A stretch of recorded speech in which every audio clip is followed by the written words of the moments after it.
राष्ट्रपति द्रौपदी मुर्मू के उत्तर प्रदेश दौरे का तीसरा और अंतिम दिन। मथुरा में की गोवर्धन पर्वत की परिक्रमा, देश की सुख समृद्धि और खुशहाली की मंगल कामना।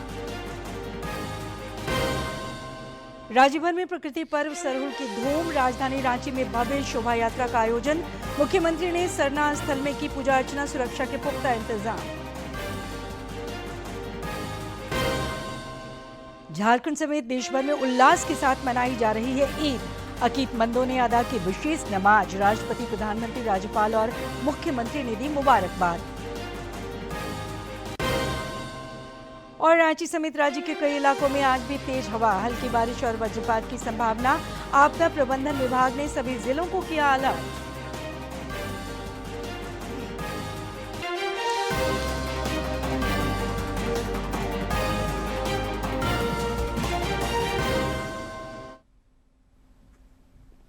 नमस्कार, खबरें झारखंड में आपका स्वागत है।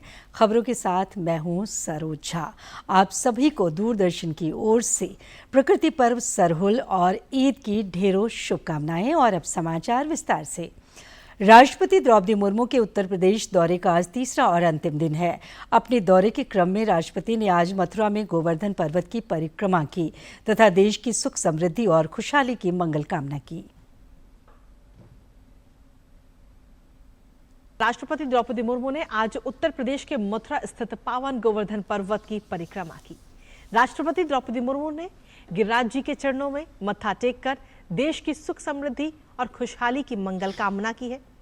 अपनी इस भक्तिमय परिक्रमा यात्रा के दौरान राष्ट्रपति ने विभिन्न प्रमुख मंदिरों में रुककर पूजा अर्चना भी की। राष्ट्रपति के आगमन और इस पावन अनुष्ठान को लेकर पूरे मथुरा जनपद में सुरक्षा के बेहद कड़े और पुख्ता इंतजाम किए गए। मुख्यमंत्री हेमंत सोरेन ने सरहुल पर्व के अवसर पर पत्नी कल्पना सोरेन के साथ रांची के नगड़ा टोले स्थित आदिवासी छात्रावास में पारंपरिक रीति रिवाज के साथ पूजा अर्चना की। मौके पर मंत्री शिल्पी नेहा तिर्की और आदिवासी समाज से जुड़े बड़ी संख्या में लोग मौजूद रहे।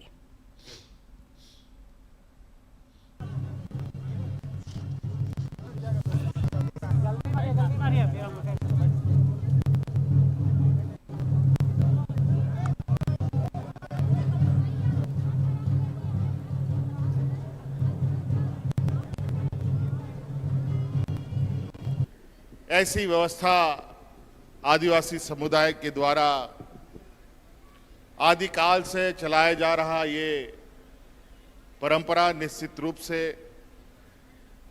हमें एक ऐसे प्रेरणा देता है जहां शायद ही इसके ऊपर कोई हो। यहीं से हमारा जीवन शुरू होता है और इसी प्रकृति में हमारा जीवन समाप्त होता है।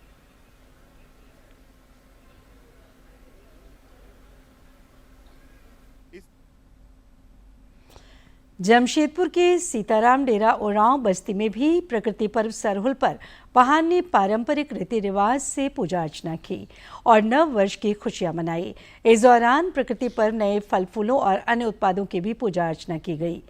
केंद्रीय सरहुल पूजा समिति के सभी लोगों ने सुखराम लकड़ा ने बताया कि शाम को एग्रीको मैदान में भव्य शोभा यात्रा निकाली जाएगी, जिसमें पारंपरिक रूप से वाद्य यंत्रों की धुन पर सामूहिक नृत्य की स्तुति होगी।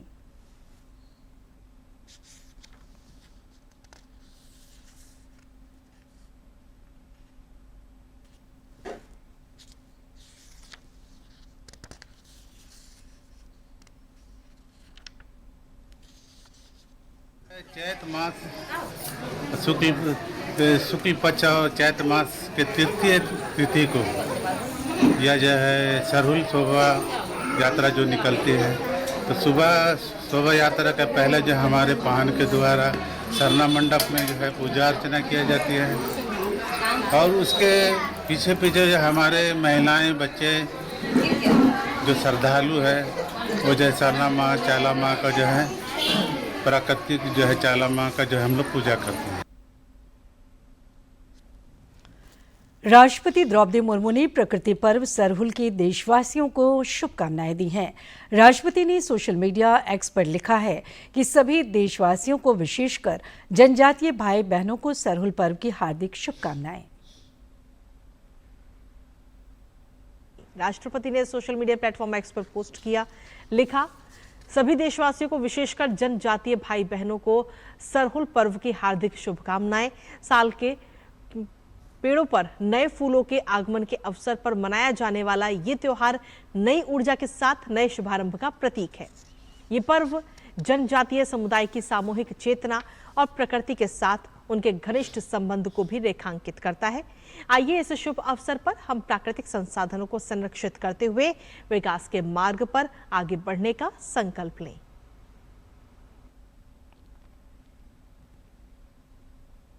राज्यपाल संतोष कुमार गंगवार और मुख्यमंत्री हेमंत सोरेन ने प्रकृति पर्व सरहुल की हार्दिक बधाई एवं शुभकामनाएं दी हैं।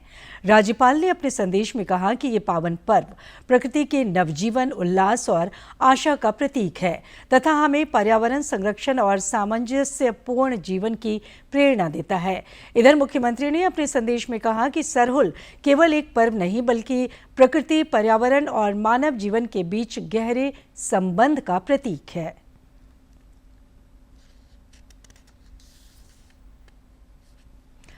झारखंड समेत देश भर में आज ईद उल फितर बड़े उत्साह के साथ मनाया जा रहा है।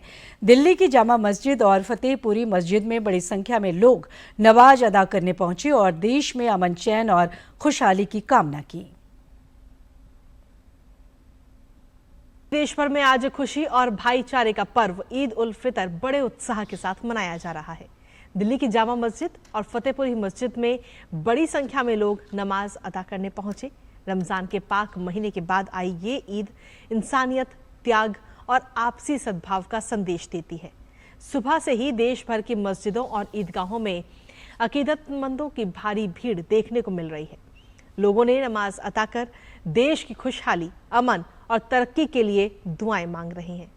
नमाज के बाद गले मिलकर एक दूसरे को ईद की मुबारकबाद देने का सिलसिला भी लगातार जारी है। जहां एक और बच्चों में भी खासा उत्साह का माहौल है, तो वहीं बाजारों में भी ईद की चमक देखने को मिल रही है। रंग बिरंगे परिधानों, सेवइयों की मिठास और पकवानों की खुशबू ने इस त्योहार की रौनक को बढ़ा दिया है। इधर राजधानी रांची सहित राज्य भर में ईद का त्योहार उल्लास और भाईचारे के साथ मनाया जा रहा है। पाकुड़ में इस मौके पर सभी ईदगाहों और मस्जिदों में सामूहिक नमाज अदा की गई और लोगों ने एक दूसरे को मुबारकबाद दी।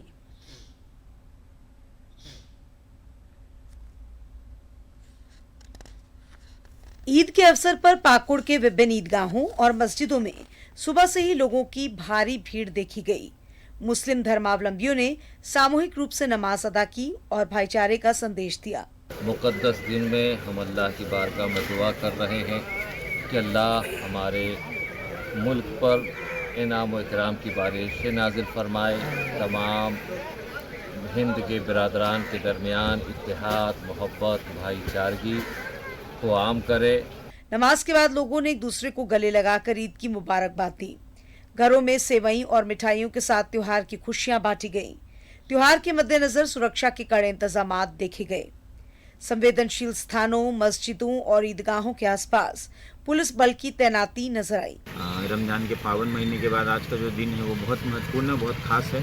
हमारे पूरे ज़िले में बहुत शांतिपूर्वक और सभी जगहों पे एक उत्सव के जैसा ईद मनाया जा रहा है। लोग सुबह से ही नए नए कपड़ों में, परिधान में और सभी आज मस्जिदों में, ईदगाहों में जो आपकी नमाज होती है उसको पढ़ रहे हैं।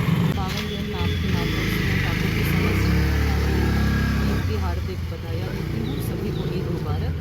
जैसा कि आप देख रहे हैं, प्रकृति ने भी आज साथ दिया है। कल भारी वर्षा हुई थी, परंतु रात भर स्थिति सामान्य रही और पुलिस और प्रशासन मुस्तैद है। ईद उल फितर के अवसर पर शहरी और ग्रामीण इलाकों में त्योहार का उल्लास देखा गया। ईद ने समाज में अमन, भाईचारे और सौहार्द का संदेश दिया। पाकुड़ से राम प्रसाद सिन्हा की रिपोर्ट। गोड्डा में भी ईद का पर्व हर्ष और उल्लास के साथ मनाया जा रहा है। गोड्डा के मस्जिदों और ईदगाहों में अकीदतमंदों ने नमाज अदा की और एक दूसरे को मुबारकबाद दी। जिले की उपायुक्त अंजलि यादव, पुलिस अधीक्षक मुकेश कुमार समेत अन्य वरीय अधिकारी भी ईदगाह मैदान में मौजूद रहे। राज्य अल्पसंख्यक आयोग के सदस्य इकरारुल हसन आलम ने ईद को सामाजिक सद्भाव, त्याग और सहयोग की भावना का त्योहार बताया।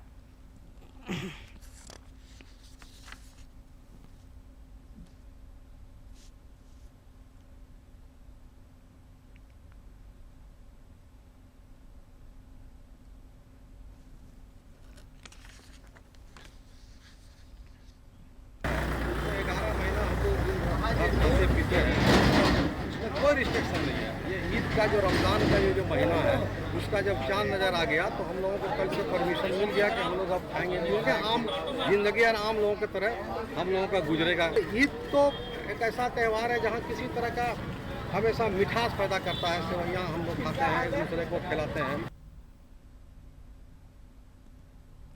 राष्ट्रपति द्रौपदी मुर्मू ने देशवासियों को ईद उल फितर की बधाई दी है। राष्ट्रपति ने सोशल मीडिया पोस्ट पर लिखा कि ईद उल फितर के मुबारक मौके पर सभी देशवासियों, विशेषकर मुस्लिम बहनों और भाइयों को हार्दिक बधाई। राष्ट्रपति ने सोशल मीडिया प्लेटफॉर्म एक्स पर एक पोस्ट किया जिसमें उन्होंने लिखा, ईद उल फितर के मुबारक मौके पर सभी देशवासियों, विशेषकर मुस्लिम बहनों और भाइयों को हार्दिक बधाई। ये त्योहार आत्मसंयम, सेवा, परोपकार एवं वंचित वर्गों के प्रति दया का भाव रखने की सीख देता है। आइए इस अवसर पर हम समाज और राष्ट्र को मजबूत बनाने का संकल्प लें। प्रधानमंत्री नरेंद्र मोदी समेत कई राजनेताओं ने भी ईद की मुबारकबाद दी है। प्रधानमंत्री ने सोशल मीडिया पोस्ट के जरिए देशवासियों को ईद उल फितर की शुभकामनाएं दी हैं। प्रधानमंत्री नरेंद्र मोदी ने भी देशवासियों को ईद की शुभकामनाएं देते हुए सोशल मीडिया प्लेटफॉर्म एक्स पर पोस्ट किया और लिखा कि ईद उल फितर की हार्दिक शुभकामनाएं। ये दिन भाईचारे और सद्भाव को और बढ़ावा दे। सभी सुखी और स्वस्थ रहें। ईद मुबारक। राज्यपाल संतोष कुमार गंगवार और मुख्यमंत्री हेमंत सोरेन ने भी राज्यवासियों को ईद उल फितर की हार्दिक शुभकामनाएं दी हैं। अपने संदेश में उन्होंने कहा कि ये पर्व शांति और एकता के प्रतीक का त्योहार है। ईद अमीर गरीब का भेद मिटाने का भी त्योहार है। उन्होंने कहा कि ये त्योहार आप सभी के जीवन में सुख, समृद्धि और अपार खुशियां लाए। समाचार। राजधानी रांची समेत राज्य भर में प्रकृति पर्व सरहुल की भव्य शोभा यात्रा निकाली जा रही है। राजधानी में आयोजित शोभा यात्रा में लगभग 250 से अधिक सरना समिति के लोग शामिल हो रहे हैं। शोभा यात्रा में लोग पारंपरिक परिधानों में नजर आ रहे हैं। शोभा यात्रा को लेकर सुरक्षा के व्यापक इंतजाम किए गए हैं।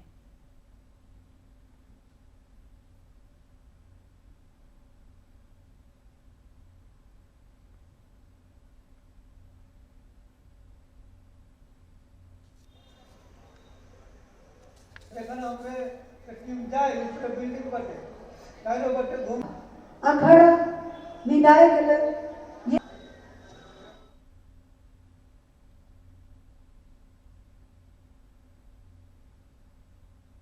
डॉक्टर बंदे खाल को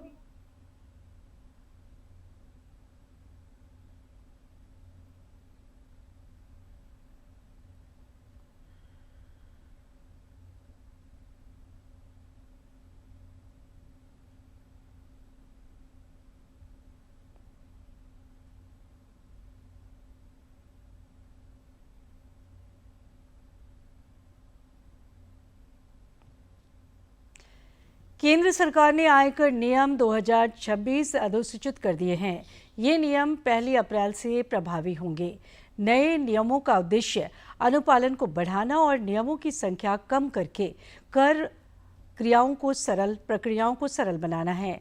केंद्रीय वित्त मंत्री निर्मला सीतारमण ने कल नई दिल्ली में आयकर अधिनियम पर देशव्यापी जागरूकता अभियान की शुरुआत की। अप्रैल 2026 से लागू होने जा रहे देश में नए आयकर अधिनियम से ठीक पहले सरकार ने करदाताओं तक नए आयकर कानून को सरल तरीके से पहुंचाने के लिए राष्ट्रव्यापी अभियान की शुरुआत की है। इस अभियान को नाम दिया गया है प्रारंभ 2026। नई दिल्ली में आयोजित विशेष समारोह में वित्त मंत्री निर्मला सीतारमण ने प्रारंभ 2026 के तहत टैक्स कानून को करदाताओं तक सरल भाषा में पहुंचाने के लिए कई कदमों की शुरुआत की। वित्त मंत्री ने अपने संदेश में स्पष्ट कहा कि करदाताओं को देश के विकास में एक पार्टनर के तौर पर देखना चाहिए। I expect every officer to internalize the spirit of this new law. The taxpayer is not your adversary. The taxpayer is your partner in nation building. वित्त मंत्री ने अपने संदेश में स्पष्ट किया कि आयकर विभाग को अपने संवाद कार्यक्रम को देश के हर जिले और हर तहसील तक लेकर जाना चाहिए। संवाद कार्यक्रम में सरल और स्थानीय भाषा का इस्तेमाल हो, करदाताओं के समय और कार्यों का सम्मान किया जाए और तकनीक का बेहतर इस्तेमाल हो। युवा प्रोफेशनल्स को कर प्रणाली से जोड़ा जाए और अगली पीढ़ी के लिए टैक्स लिटरेसी कैंपेन चलाया जाए। कर की चोरी को रोकने के लिए तकनीक का प्रभावी इस्तेमाल किया जाए और इस बात को सुनिश्चित किया जाए कि जो लोग जानबूझकर कर की चोरी कर रहे हैं, तकनीक के माध्यम से उन्हें जरूर पकड़ा जाए। वित्त मंत्री ने इस बात पर भी जोर दिया कि नए अधिनियम को पुराने अधिनियम की तरह जटिल बनाने से भी रोका जाना चाहिए। इस अवसर पर वित्त मंत्री ने प्रधानमंत्री द्वारा AI समिट में उठाए गए मानव विजन की याद दिलाते हुए कहा कि नया आयकर अधिनियम कानून की जड़ें ईमानदारी की नींव पर टिकी होनी चाहिए। M stands for moral and ethical system. A stands for accountable governance. N stands for national sovereignty.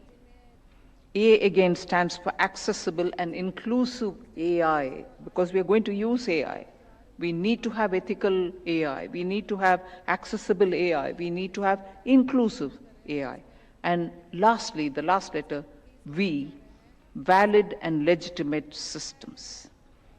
इस अवसर पर वित्त मंत्री ने इनकम टैक्स की नई वेबसाइट का भी शुभारंभ किया। वहीं राजस्व सचिव ने जानकारी दी कि आने वाले दिनों में नए आयकर कानून को लेकर देश भर में 300 से ज्यादा वर्कशॉप्स का आयोजन किया जाएगा। वित्त मंत्री ने आयकर कानून को बनाने में संसद की सेलेक्ट कमेटी का भी आभार व्यक्त किया। Ajay Mishra, DD News, Delhi. उधर बोकारो में भी ईद उल फितर हर्षोल्लास के साथ मनाया जा रहा है। जिले की विभिन्न मस्जिदों और ईदगाहों में सवेरे ईद की नमाज अदा की गई। इस दौरान नमाजियों ने एक दूसरे को गले लगाकर ईद की बधाई दी।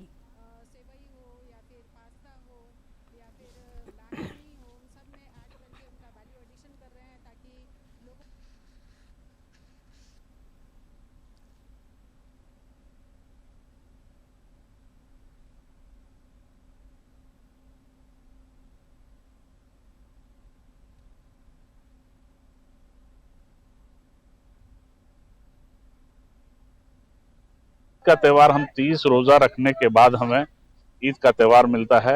ये 30 रोजा हम मुकम्मल करने के बाद अल्लाह ताला ने हमें एक नेमत के तौर पर ईद का त्यौहार हमें दिया, जो हम ईद खुशियों से मनाते हैं। इसमें सारे समुदाय के लोगों से गले मिलना, सबसे मिलजुल करना, घर पे मिठाइयाँ खिलाना, सेवइयाँ खिलाना, यही हमारा ये है। और आज के दिन हम सारे लोगों को मुबारकबाद देते हैं। देश भर में चैत्र नवरात्र पूरे उत्साह के साथ मनाया जा रहा है। भक्त आज देवी दुर्गा के तीसरे स्वरूप मां चंद्रघंटा की पूजा अर्चना कर रहे हैं।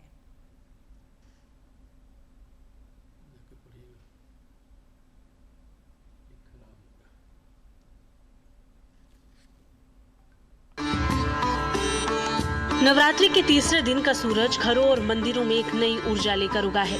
आज लोग मां दुर्गा के तीसरे रूप चंद्रघंटा की आराधना में जुटे हैं।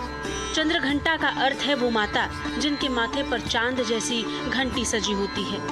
मां दुर्गा का ये रूप हमें साहस, वीरता और संकटों का सामना करने की शक्ति का महत्व सिखाता है। देवी का स्वरूप अत्यंत सुंदर और भव्य है। नवरात्रि के तीसरे दिन भक्त मां चंद्रघंटा को फूल, फल, हल्दी और दूध अर्पित करते हैं। ये दिन साहस, शक्ति और संकटों से लड़ने की तैयारी का प्रतीक है। मां दुर्गा का ये रूप जितना सुंदर है उतना ही शक्तिशाली भी है। मां चंद्रघंटा अपने भक्तों की समृद्धि में वृद्धि करने के लिए प्रसिद्ध हैं। उनके चरणों में बैठकर भक्त न सिर्फ भक्ति करते हैं बल्कि जीवन में आत्मविश्वास और धैर्य भी सीखते हैं। खासकर आज के दिन उनका ध्यान और मंत्र जाप करने से न केवल मन शांत होता है बल्कि जीवन में साहस भी बढ़ता है। नवरात्रि के तीसरे दिन माता को दूध से बनी मिठाइयाँ, खीर और अन्य स्वादिष्ट भोग अर्पित करना शुभ माना जाता है, जिससे जीवन में सुख, समृद्धि और शांति आती है। मान्यता है कि जो व्यक्ति सच्चे मन से इन 9 दिन माँ दुर्गा की पूजा करता है उसकी सारी मनोकामनाएं माँ दुर्गा पूरी करती हैं। नवरात्रि का व्रत करने से शारीरिक शुद्धिकरण होता है, साथ ही मानसिक शांति भी मिलती है। चैत्र नवरात्रि इसलिए भी खास है क्योंकि इससे हिंदू नववर्ष की शुरुआत होती है। उम्मीद है कि मां चंद्रघंटा का आशीर्वाद भक्तों पर बना रहेगा, जिससे उनके जीवन में साहस, शांति और समृद्धि का वास होगा। Bureau report, DD news. और अब मौसम की बात।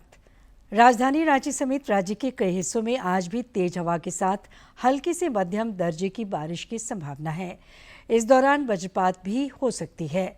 मौसम विज्ञान केंद्र ने इसे लेकर येलो अलर्ट जारी कर लोगों से सावधान रहने की अपील की है।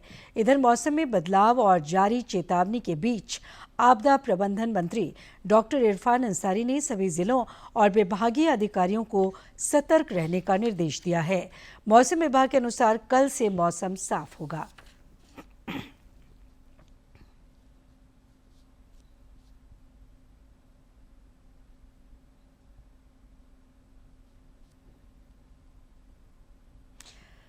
आज का दिन कई मायनों में खास है।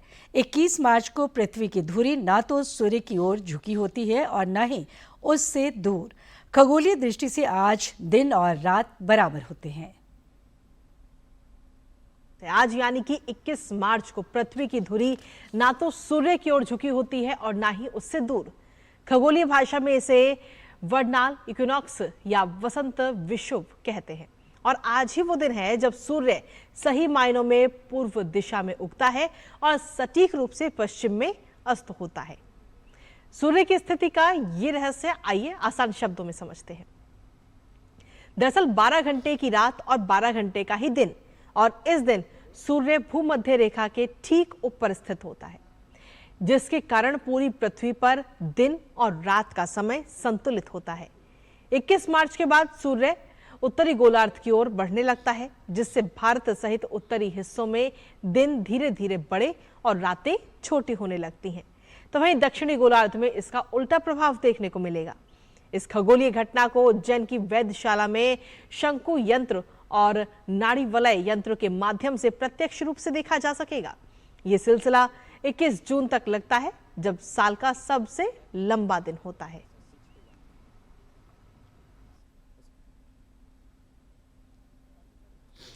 भारतीय महिला क्रिकेट टीम इस वर्ष के अंत में दक्षिण अफ्रीका दौरे के क्रम में 1 टेस्ट और 3 वनडे मैच की श्रृंखला खेलेगी। भारतीय महिला टीम इस साल के आखिर में दक्षिण अफ्रीका के दौरे में 1 टेस्ट और 3 वनडे मैच की श्रृंखला खेलेगी। क्रिकेट दक्षिण अफ्रीका ने शुक्रवार को भारतीय टीम के दौरे की घोषणा की थी। टेस्ट मैच 20 से 23 दिसंबर तक खेला जाएगा। वनडे मैच 9 से 15 दिसंबर तक पोर्ट चेफ्यूस्ट, ब्लूमफोर्टेन और केपटाउन में खेले जाएंगे। भारत का पिछले 24 सालों में ये साउथ अफ्रीका में पहला टेस्ट मैच होगा। इससे पहले उन्होंने 2002 में साउथ अफ्रीका की सरजमी पर कोई टेस्ट मैच खेला था।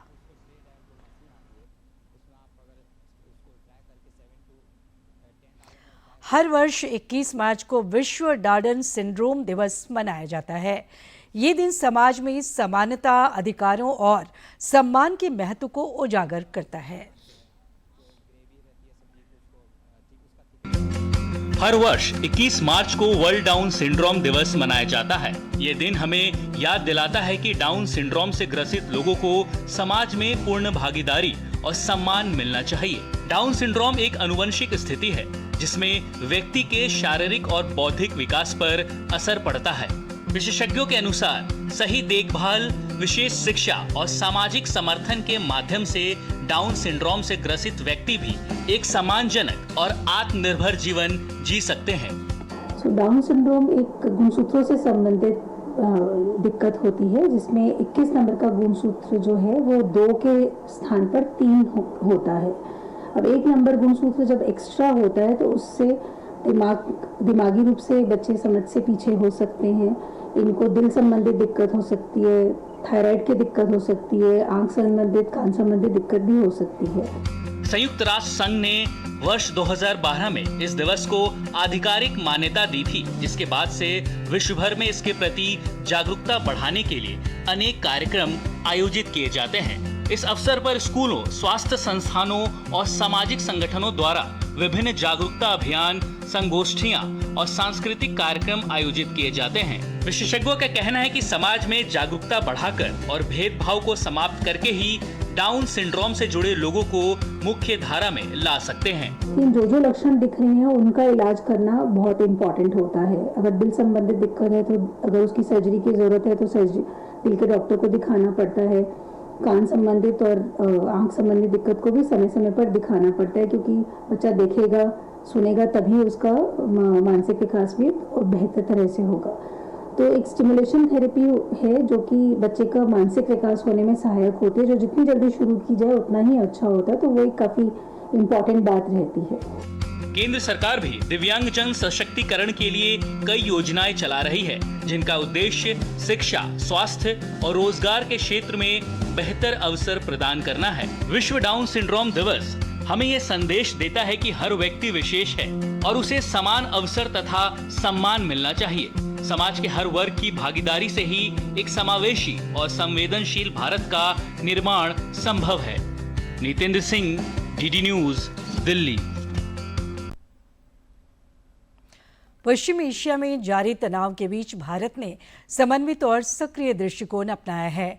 विभिन्न मंत्रालयों के संयुक्त उपायों से सरकार देश में निर्बाध ऊर्जा आपूर्ति सुनिश्चित कर रही है और साथ ही जमाखोरी, कालाबाजारी और अफरा तफरी में खरीदारी को रोकने के लिए भी आवश्यक कदम उठा रही है।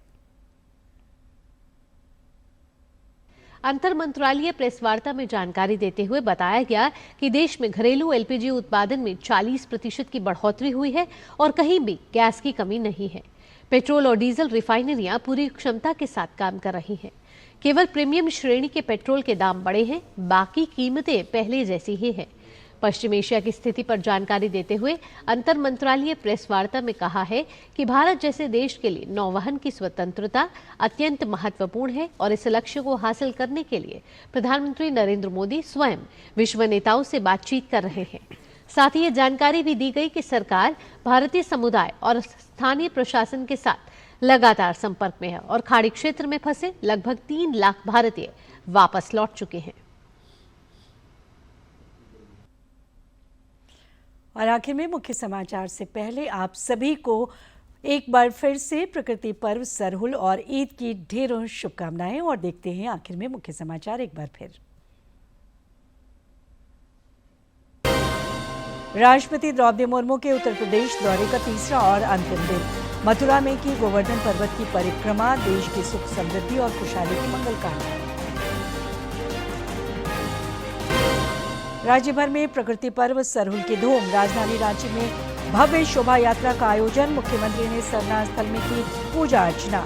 सुरक्षा के पुख्ता इंतजाम। झारखंड समेत देश भर में उल्लास के साथ मनाई जा रही है ईद। अकीदमंदों ने अदा की विशेष नमाज। राष्ट्रपति, प्रधानमंत्री, राज्यपाल और मुख्यमंत्री ने दी मुबारकबाद। और रांची समेत राज्य के कई इलाकों में आज भी तेज हवा, हल्की बारिश और वज्रपात की संभावना। आपदा प्रबंधन विभाग ने सभी जिलों को किया अलर्ट।